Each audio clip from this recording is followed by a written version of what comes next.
Hey guys, this is Sean from pickandstick.com. Today we're going to be showing you how to put bed bands on the side of your pickup truck. It's a pretty simple job to do. You're going to get your package. It's going to look like this in a tube. And what you're going to get is a left and a right. And they're going to have transfer paper on them. So you'll see that they have a white paper on them. See, one's a left and one's a right. So you pick which direction you want to go. You want to go forward or backwards. On this one we're going to go forwards. Your basic tools in this is a small knife, razor knife, some painter's tape, and a squeegee. That's pretty much it for the whole job. And we're going to do the whole job while we're sitting here with you. Biggest thing to do is get it straight and level. And you can go just past the top here. The black vinyl should go past the top of your bed, the painted surface on your bed. So there we go. We're going to look at it, make sure it's straight. And what's nice when you hold the tape like this, you can sit here and move it back and forth and get it exactly straight how you want it. There you go. Now it's straight and ready to be installed. The biggest thing you have to do is just make sure that your tape separates. Now with a matte finish, you're going to notice this is going to be a little more difficult. But all you got to do is get that corner started. Once you get that corner started, with the shiny gloss, the gloss finish doesn't seem to have the same issues as the matte finish does, because there's not, it's a less cohesive way to stick it with the matte finish.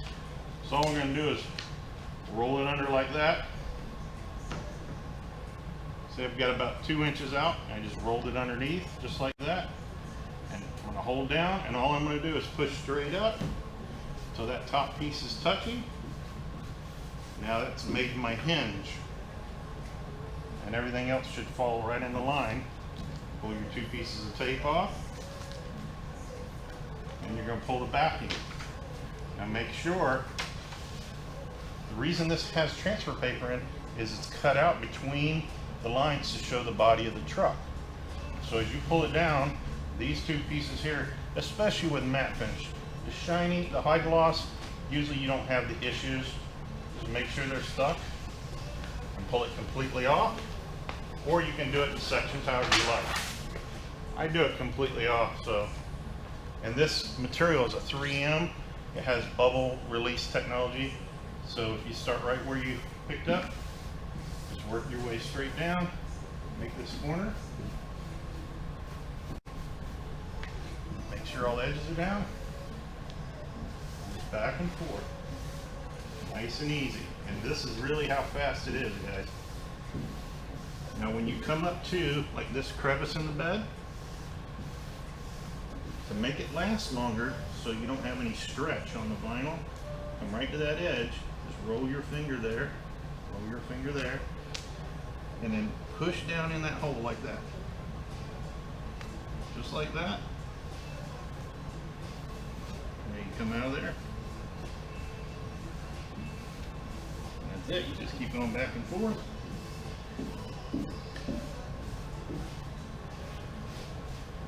Take your time and go around the bottom. Any bolts or anything into there, make sure you clean really well under here. So that's the install part. And we're going to come back up here. We're going to pull this off with the black just a little bit. And you'll notice that if it, just pull it up just enough that we're going to roll this top edge up underneath the edge of that plastic bed liner. Now I'm going to take my razor knife, I'm going to put up at an up blend, so I don't want to cut on the paint itself. I'm just going to go right inside that groove, go straight across. This little piece pops right off, has a little extra pieces on it. Now, go back over and make sure this top is all the way down. That's pretty much it. Now you take your time, get the edge, and you'll notice there's no air bubbles. You don't have to poke any holes. This is ready to go. Pull it all the way down, do the same across the bottom, cut the bottom, And that's how fast it really is. And then you can see, I'll show you a close up here. You can see there's no cut or no bubbles, no anything in there. And that's really how easy it is. Take you 10 minutes. Make sure to clean this very good before you start. Use a rubbing alcohol. Best thing to use. Do not use Windex or anything. It's got ammonia. They say it could hurt the paint or hurt the glue itself, but I use like 91% alcohol. You can use a 70% alcohol, rubbing alcohol. Just make sure it's super clean, and that's pretty much that quick. Thanks a lot, guys.